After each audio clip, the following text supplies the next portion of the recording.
Hello student, कैसे हो आप लोग। स्टूडेंट्स, हमारा जो टॉपिक चल रहा है वो है प्रॉब्लम सॉल्विंग टेक्निक।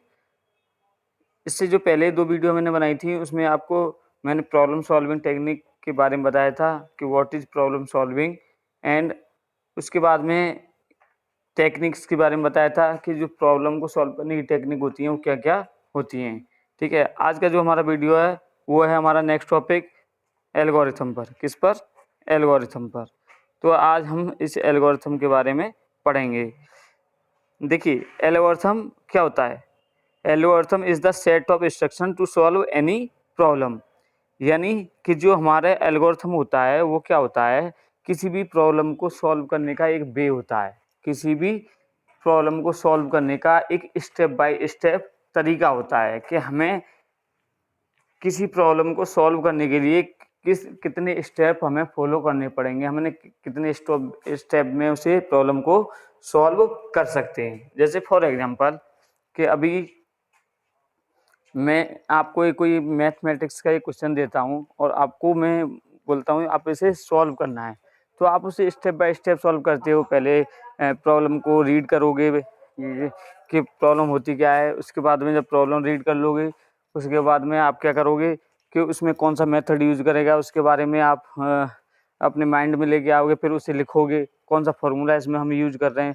जब उस फॉर्मूले को स्टेप बाय स्टेप उसमें अप्लाई करोगे तब जाके आपकी कोई प्रॉब्लम सॉल्व हो पाएगी, यानी कोई क्वेश्चन सॉल्व हो पाएगा। सपोज डैट कि जैसे मुझे एक चाय बनानी है, चाय बनाने के लिए हम कितने स्टेप फॉलो कर सकते हैं। चाय बना सॉरी चाय बनाने के लिए हम कितने स्टेप फॉलो कर सकते हैं कि जैसे सपोज डैट कि हमें पहले गैस भी स्टार्ट करनी पड़ेगी, पतीले में पानी में रखना होगा, उसमें दूध भी डालना होगा, चाय पत्ती डालनी होगी। कितने स्टेप फॉलो कर सकते हैं, ये भी एक प्रॉब्लम है। ठीक है, प्रॉब्लम कोई भी हो सकती है, कोई भी टास्क हम परफॉर्म करते हैं उसे हम कंप्यूटर में एक तरीके से प्रॉब्लम के रूप में देखते हैं कि ये हमारे पास एक प्रॉब्लम है, इसे हमें सॉल्व करना है।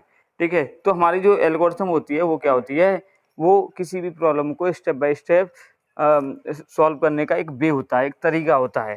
ठीक है, जैसा कि डेफिनेशन में इसमें लिखा भी है, algorithm is the set of instruction to solve any problem.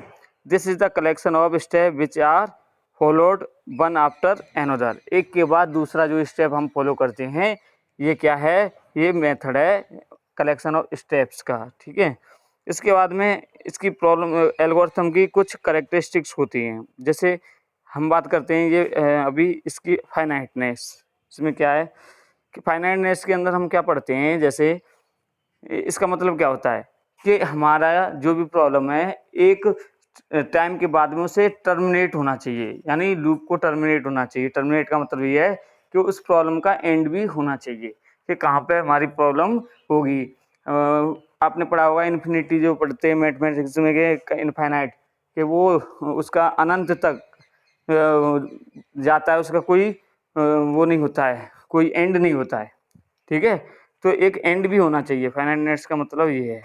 ठीक है, और हमारे पास में दूसरा है डिफाइनाइटनेस। इसका मतलब क्या होता है कि इसमें जो भी हमने स्टेप फॉलो करे हैं वो हमारे स्टेप जो है उस प्रॉब्लम को जब हम अप्लाई करते हैं तो सॉल्व होने चाहिए उन स्टेप से।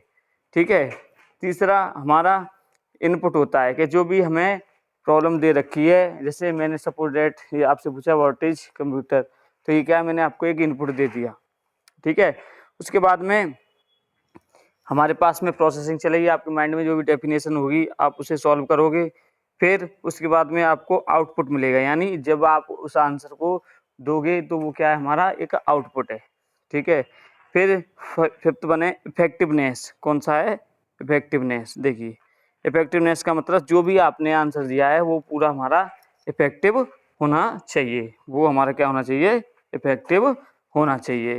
तो ये हमारी एल्गोरिथम के स्टेप्स थे। ठीक है,